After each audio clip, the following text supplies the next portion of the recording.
Сәлеметсіңдер ме балалар?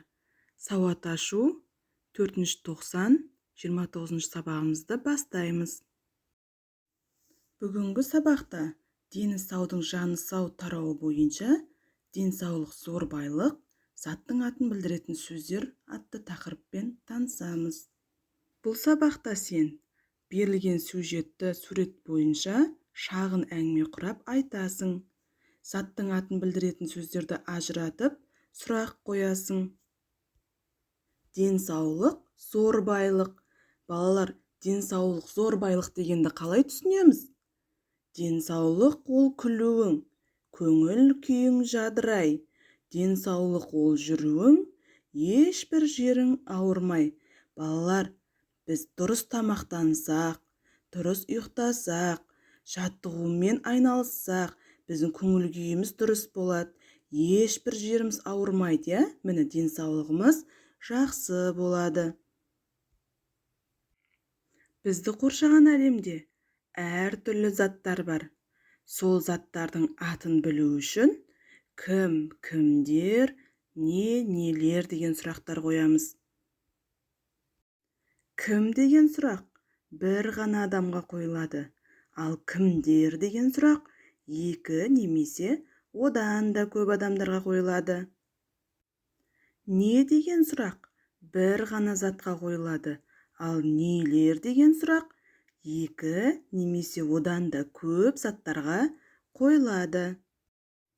Сонымен балалар, заттың атын білдіретін сөздерге кім, кімдер, нелер деген сұрақ қойылады. Балалар, оқулығымыздан бірінші жаттығуға қараймыз. Суретке қара. Не көріп тұрмыз суреттен? Күн тәртібі. Қалай ойлайсың? Күн тәртібінің денсаулыққа қатысы бар ма? Денсаулық сөзін қалай түсінесің? Өз күн тәртібің туралы әңгімеле.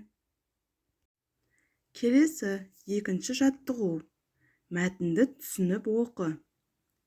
Мектеп стадионында бір қария мен 7-8 жастағы бала күнде таңертең кездеседі.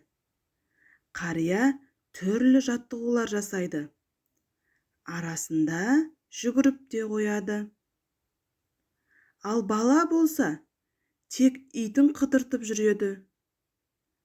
Бірде бала қариядан осынша жасқа келсе де, спортпен айналысуының себебін сұрайды. Қарияның берген жауабын айтып көріңдер. Қарамен берілген сөздерге сұрақ қойыңдар. Олардың заттың атын білдіріп тұрғанын байқаймыз. Үшінші жаттығу. Көркем жаз. Асқар мен Марат үнемі жаттығу жасайды. Сондықтан олар көңілді жүреді. Төртінші жаттығу. Өлеңді қатесіз көшіріп жаз. Заттың атын білдіретін сөздерді тауып, оларға сұрақ қой. Кел балалар, келіңдер, қолдарыңды беріңдер. Мысық тышқан ойнайық, бірақ араз болмайық. Бұл ойынды ойнап көрдіңдер ме? Бұл ойын сендерге ұнай ма балалар?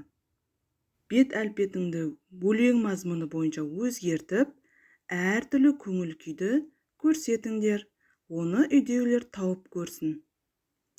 Уф дедім, туф дедім, ой дедім, ах дедім, эх дедім, о дедім, и дедім, е дедім. Мен неге өйттім? Кім айтар себебін? Балалар, дәптерімізден 3-ші, 4-ші жаттығуды орындап болсақ, шығармашылық тапсырманы орындаймыз. Бүгінгі сабағымыз сендерге ұнады ма? Кәне, сабағымызға кері байланыс берейікші.